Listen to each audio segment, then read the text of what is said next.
Hello po, magandang tanghali para sa inyong lahat and welcome po sa ating Midday Boost program. And nasa special program po tayo ng ayuno ni Daniel, 21 days fast of Daniel. And as you know, ngayon po yung day 4 ng 21 days fast of Daniel natin.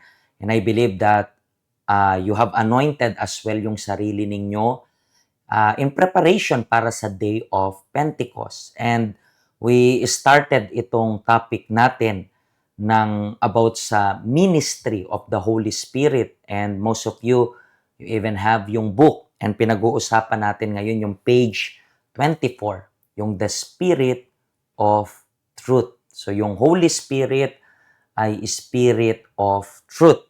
And yung verse na mababasa natin diyan is nakasulat sa libro po ng Juan, chapter 16 sa verse 13. It's written like this, pero pagdating ng banal na Espiritu na siyang tagapagturo ng katotohanan, tutulungan niya kayo para maintindihan ninyo ang lahat ng katotohanan. Ang ituturo niya ay hindi galing sa Kanya.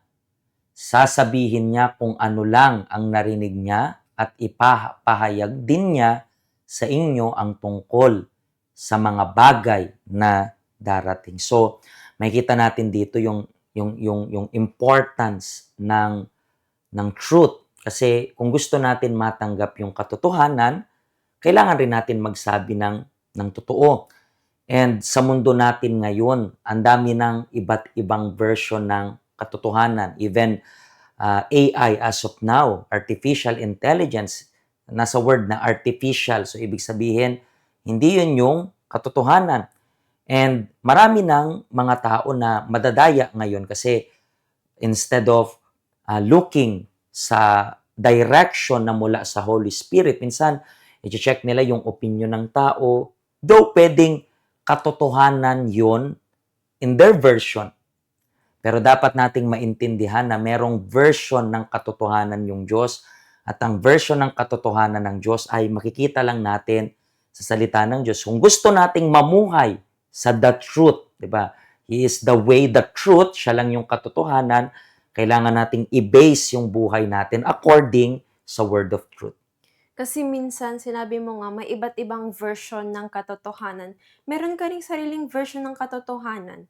For example, itong version na to na gusto mo lang paniwalaan.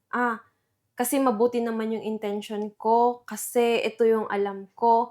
Pero kapag nagbase ka kasi sa salita ng Diyos, ipapakita sa'yo yung mga bagay na beyond sa understanding mo.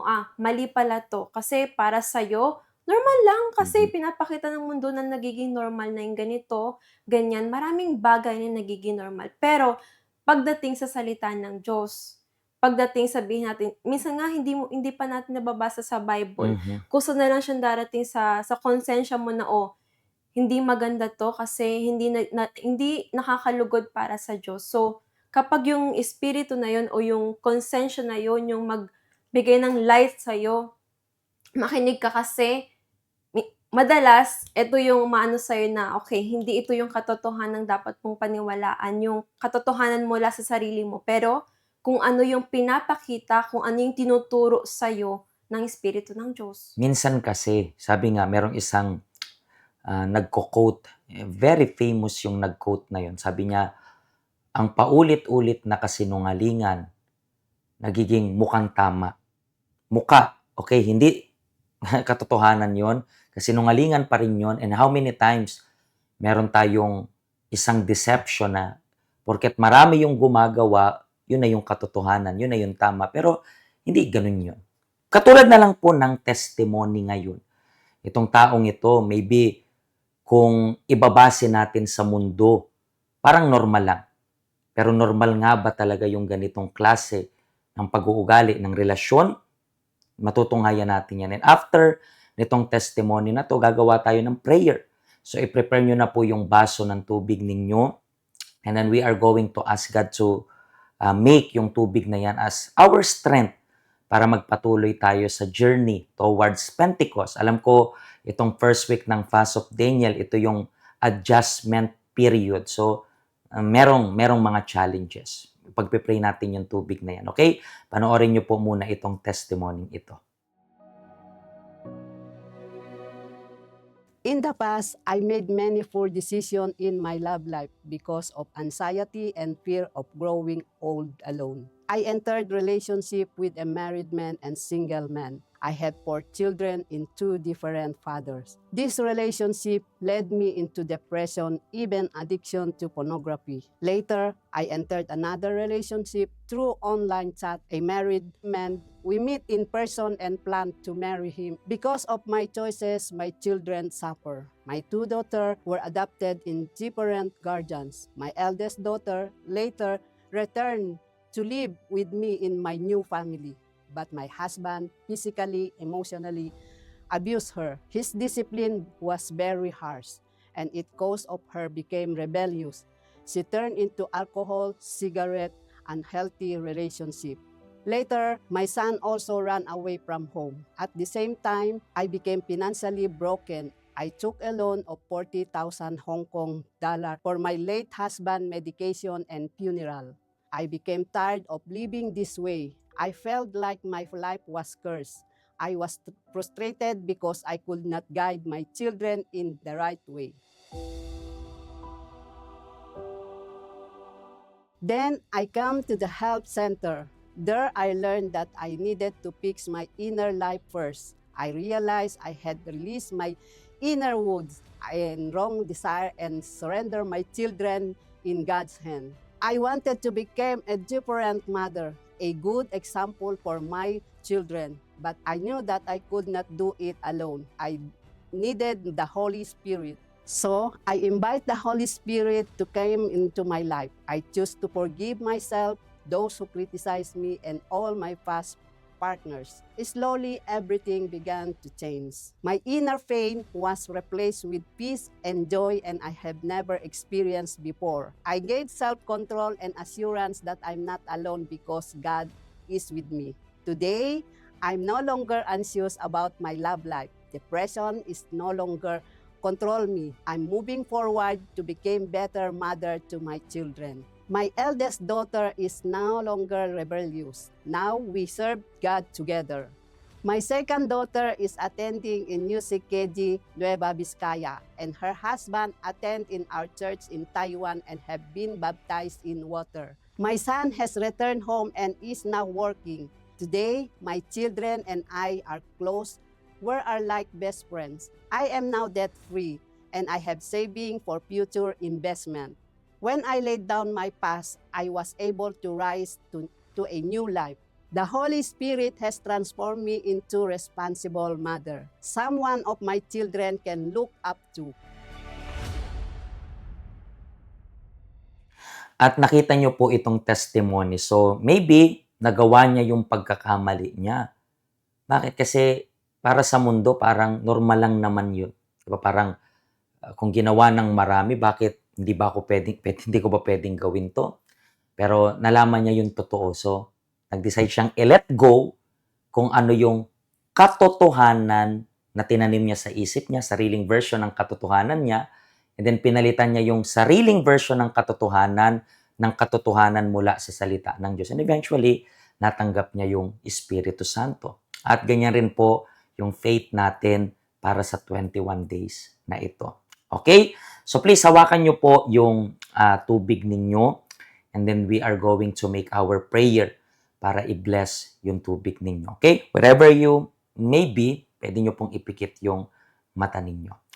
Panginoong Diyos, in the name of Jesus Christ, we ask you to bless itong tubig na ito. I believe nasa process sila ngayon, adjustment period process. And alam ko na hindi yan biro, yung ganyang process of adjustment. Kasi nga, i-adjust mo yung katotohanan na maybe buong buhay mo. Yun yung alam mong katotohanan. And then, you end up knowing yung truth, yung totoong katotohanan mula sa salita ng Diyos. So, kailangan mong i-let go yung babae, kailangan mong i-let go yung wrong relationship, kailangan mong i-let go everything para lang matanggap yung Holy Spirit Alam ko na hindi yan madali. That's why we consecrate itong tubig na ito para magkaroon ka ng lakas, katatagan, para mapagtagumpayan mo yung sarili mong challenge. Inumin nyo po yung tubig ngayon and tanggapin ninyo yung lakas para ipagpatuloy yung journey para matanggap yung Espiritu Santo. Panginoong Jesus, we surrender itong remaining ng 21 days sa iyong kamay, sa pangalan ng Ama, Anak, at ng Espiritu Santo. Amen. Amen, mga kaibigan. Hanggang dito na lang po. And reminding rin, di ba, this coming weekend, meron tayong Mother's Day. And itong Mother's Day, maraming mga nanay na iba-iba yung pinagdadaanan. Yung binasa nating verse nung Sunday, yung biyuda na matayan ng kaisa-isang anak. And then, alam natin, bilang babae, emotional na yung babae. And then, nadagdagan pa ng mga emotional na pangyayari. Minsan, ikababasag to ng puso na. That's why we are going to pray para sa kababaihan. Mhm. And i-prepare niyo yung sarili niyo kasi lalapit kayo sa altar. So, pwede niyong iwan doon yung mga bagay na gusto niyong iwan, yung mga bagay na nagpapabigat sa inyo. And isa kayong blessing kasi yung isang nanay, tinuturing siya ng mundo na ilaw ng tahanan. So, yung atmosphere ng bahay, yung lakas ng bahay, yung mindset na meron yung anak, yung tatay, is malaking impluwensya yung nabibigay ng bilang isang ina. That's why kayo po na merong anak rin, encourage them ngayong Mother's Day, nabigyan kayo ng gift. Anong gift yon? Na pumunta sila sa church and we are going to anoint lahat ng anak. Okay? Ito po yung ating address dito sa ating help center. Ito yung ating schedule as well. You can take your screenshot para at least may kopya po kayo ng address, schedule, at ng helpline. So, paano po mga kaibigan? Hanggang dito na lang po. And then tomorrow, sa ating day 5 ng ating 21 days fast of Daniel, subaybayan nyo po kami once again. Okay? I-share nyo po yung link na ito para sa lahat and stay connected, stay in faith. Sabi nga, ang pinakamahirap na utos is to wait, to persevere. Yan yung gagawin natin. Pagpalain po kayo ng Diyos.